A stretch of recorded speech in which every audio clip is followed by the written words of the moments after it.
আজকের এই ভিডিওটা কোনো পার্টি বা কোনো সরকারেরকে বদনাম বা সরকারের পক্ষে বিপক্ষে বলার জন্য নয়। আজকে এই ভিডিওটা স্পেশালি ভিশন ডকুমেন্ট 2018 অর্থাৎ 2018 সালের পূর্বে বর্তমান সরকার যে ভিশন ডকুমেন্ট নিয়েছিল বা এসেছিল, কী কী প্রতিশ্রুতি ভিশন ডকুমেন্টে দিয়েছিল সেগুলি জানার বা সেগুলি আবার আমরা দেখার চেষ্টা করব। কিছুদিন আগে মাননীয় মন্ত্রী সুধাংশু দাসও বলেছিল যে ত্রিপুরা সরকার বা বর্তমান বিজেপি সরকার ভিশন ডকুমেন্টে কোথায় বলেনি যে তারা আসলে 50,000 চাকরি দেবে, কোথায় বলেনি অনিয়মিতদের নিয়মিতকরণ করা হবে, তারা কোথায় বলেনি যে এই বেনিফিটগুলি দেওয়া হবে। এবং তারা এটাও বলেছিল প্রথম ক্যাবিনেটে 7 পে কমিশন দেওয়া হবে, কিন্তু এখন পর্যন্ত 7 পে কমিশন দেওয়া হচ্ছে না। বারবার বলে দেওয়া হচ্ছে যে পে কমিশন দেওয়া হচ্ছে, কেন্দ্রীয় হারে সমস্ত কিছু দেওয়া হবে, 50,000 চাকরি দেওয়া হবে, প্রতি করে কর্মসংস্থান দেওয়া হবে। এখন বারবার যখন মন্ত্রীদের কোশ্চেন করা হয়, তারা সবাই সেগুলো ডিনাই করে। সারা বলে যে ভিশন ডকুমেন্ট বের করে দেখান আমরা এরকম প্রতিশ্রুতি দিয়েছি কিনা। আমরা কোনো সময় 50,000 চাকরির প্রতিশ্রুতি দিইনি, আমরা কোনো সময় নিয়মিতকরণ 10,323 সলিউশন কিংবা যে চুক্তিবদ্ধ কর্মচারী আছে তাদের নিয়মিতকরণ প্রতিশ্রুতি আমরা কোনো সময় দিইনি। ঠিক আছে, আমরা নেগেটিভ পজিটিভ দিকে যাব না, আমরা জানার চেষ্টা করবো ভিশন ডকুমেন্টে কী বলা ছিল। সেটা আমাদের মন গড়া দলিল নয়। এখানে www.bjp.org যে অফিসিয়াল ওয়েবসাইট, সেখানে ভিশন ডকুমেন্ট 2018 উপরে গুগলে লেখলেই চলে আসে। প্রথম পেজটা সেটা আমরা এখান থেকে ডাউনলোড করার চেষ্টা করব লাইভ। আমরা এখানে এডিট করার কোনো প্রয়োজনীয়তা মনে করিনি। সেটাতে আমরা জানার চেষ্টা করব যে আসলে কি বলা হয়েছিল ভিশন ডকুমেন্ট 2018-তে। ভিশন ডকুমেন্ট 2018 1 নম্বর যেটা পয়েন্ট ছিল, one employment opportunity to every house hold. প্রত্যেকটি পরিবারে একটি কর্মসংস্থানের ব্যবস্থা করা হবে। সরকারি বেসরকারি নয়, কর্মসংস্থান হলেই চলবে, বেসরকারি হলেও চলবে। প্রত্যেক পরিবারে একটি কর্মসংস্থানের ব্যবস্থা করা হবে। Free education women till graduation, মহিলাদের ফ্রিতে এডুকেশনের ব্যবস্থা করা হবে আপ টু গ্রাজুয়েশন পর্যন্ত। কোনো টাকা পয়সা লাগবে না, ফ্রিতে মহিলারা পড়াশোনা করতে হবে আপ টু গ্রাজুয়েশন পর্যন্ত।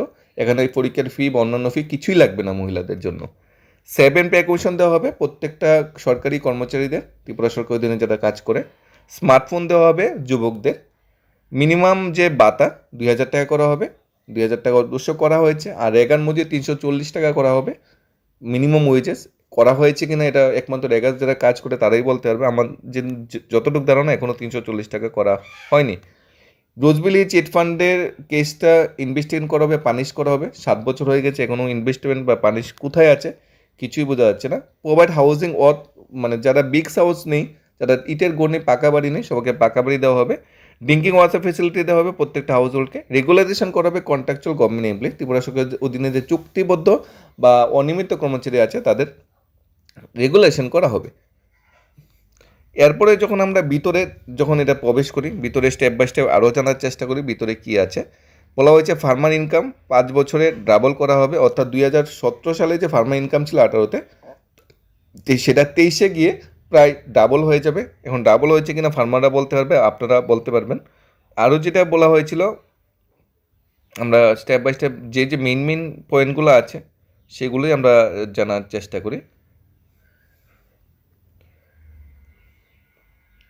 এরপর যেটা বলা হয়েছিল এই আমাদের employment and labour and employment party যেটা বলা হয়েছিল, সেখানে বলা হয়েছিল একটা জব অপরচুনিটি প্রত্যেকটা হাউস হোল্ডে হবে। সেটা আমরা আগেও দেখেছি, সেটার বিষয়ে আমরা আসছি না। এখানে 7 নম্বর পয়েন্টে যেটা বলা হয়েছিল, যেটা মাননীয় মন্ত্রী সুধাংশু দাস যেটা বলছে যে উনারা বা উনার ভিশন ডকুমেন্টে বলা হয়নি যে বছরে 50,000 চাকরি দেওয়া হবে, সরকারি চাকরি দেওয়া হবে।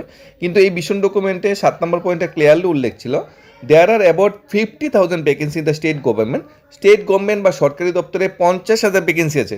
ক্লিয়ারলি 50,000 ভ্যাকেন্সি আছে স্টেট গভর্নমেন্টের অধীনে সরকারি দপ্তর রেগুলার পে স্কেলে। Will fill up all this vacancy within a year through transparence process. 1 বছরের ভিতর ট্রান্সপারেন্স বা স্বচ্ছতা মেনটেন করে 50,000 চাকরি দেওয়া হবে সরকারি দপ্তরে। এই পয়েন্টটা কিন্তু ভিশন ডকুমেন্টে ছিল।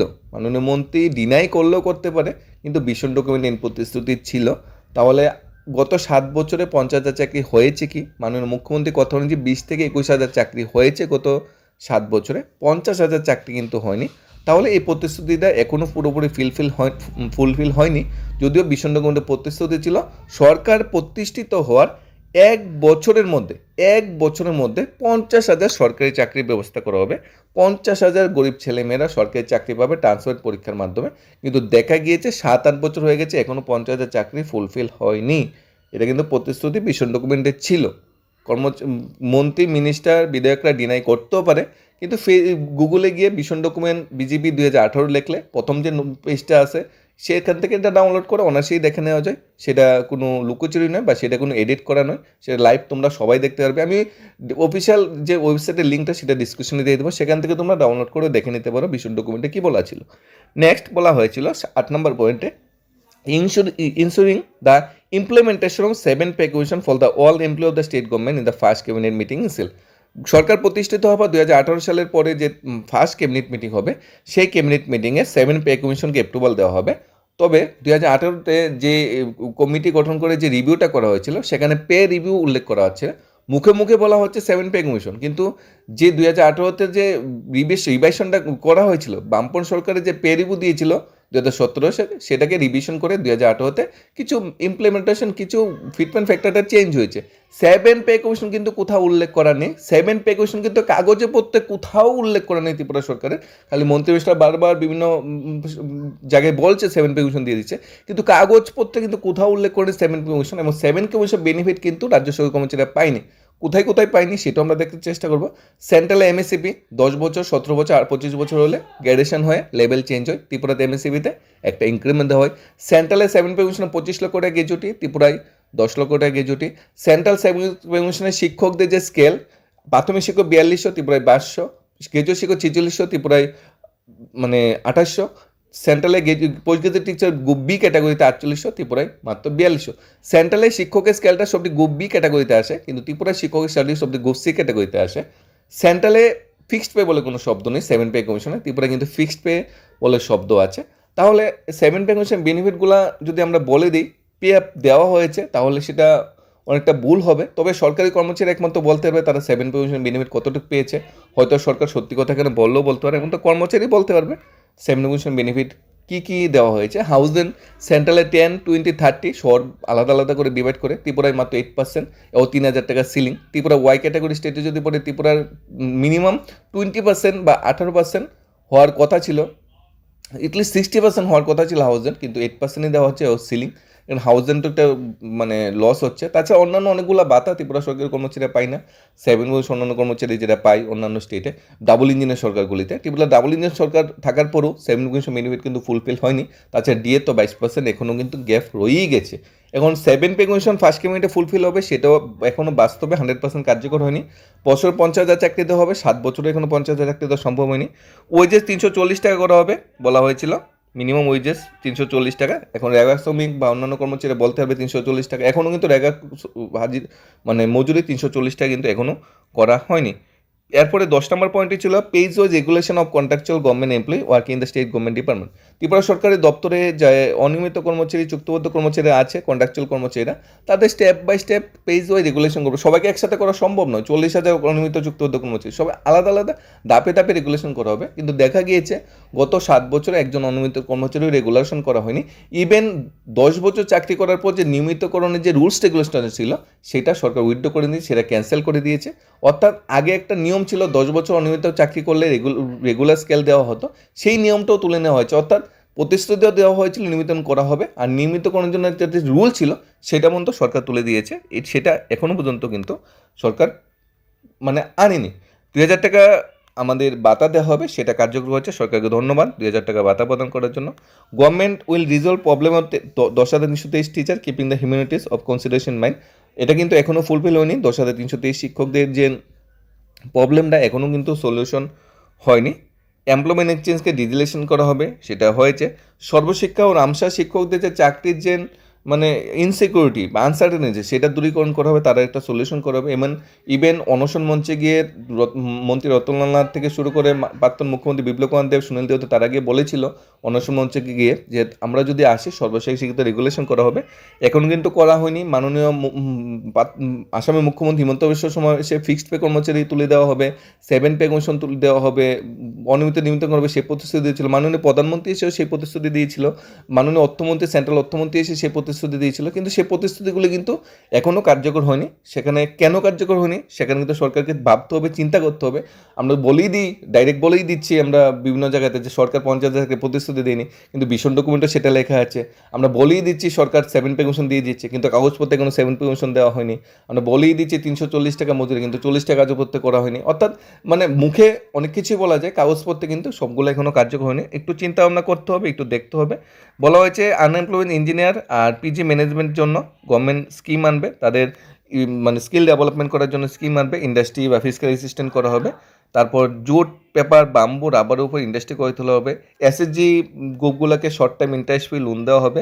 প্লেসমেন্ট সেল করা হবে একটি টেকনিক্যাল প্রফেশনাল ট্রেনিং ইনস্টিটিউটে। প্রত্যেকটি প্রফেশনাল ট্রেনিং ইনস্টিটিউটে প্লেসমেন্ট সেল করা হবে, যেখানে চাকরির জন্য তারা ইন্টারভিউ দিয়ে বাইরে থেকে বড় বড় কোম্পানি এসে তাদের সুযোগ করে দেবে চাকরির বা ইন্টারভিউর, সেই বেনিফিটটা তারা পাবে।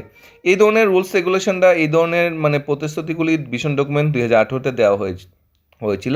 তারপর বলা হয়েছিল এডুকেশনে 1 degree college will establish is constituency of the state.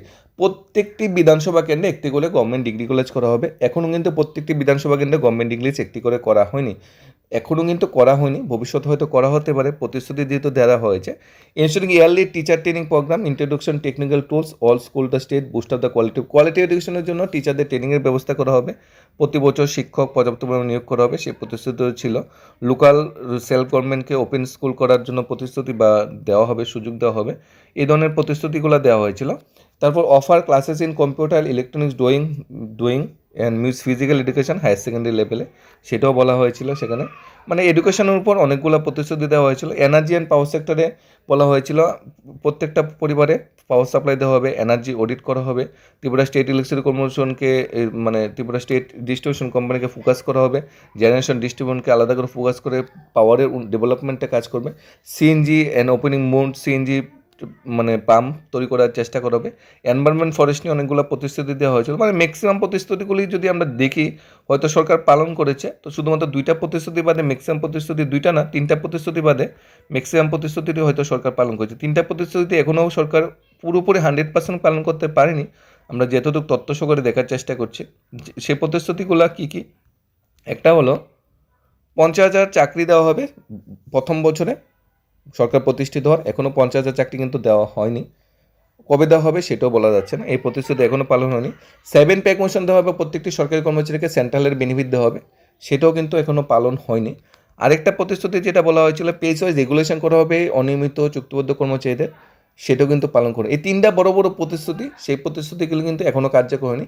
হয়তো সামনে করা হবে, হয়তো ফিনান্সিয়াল ক্রাইসিস, আর্থিক ক্রাইসিস হয়তো সরকারকে বাধা সৃষ্টি করছে, কারণ ত্রিপুরার জিডিপি এত উন্নত না যে সরকার নিজের থেকে চাইলেই দিতে পারে। তবে সেটা আগে বোঝার দরকার ছিল, প্রতিশ্রুতিটা আগে বোঝার দরকার ছিল। ত্রিপুরার প্রতিশ্রুতি, ত্রিপুরা ঋণ আছে, ত্রিপুরা আর্থিক এত সচলতা না, কিন্তু সেন্ট্রাল গভর্নমেন্টের অর্থমন্ত্রী, প্রধানমন্ত্রী সে প্রতিশ্রুতি দিয়েছে, মানে সবার কাছে বিশ্বাস জমেছিল।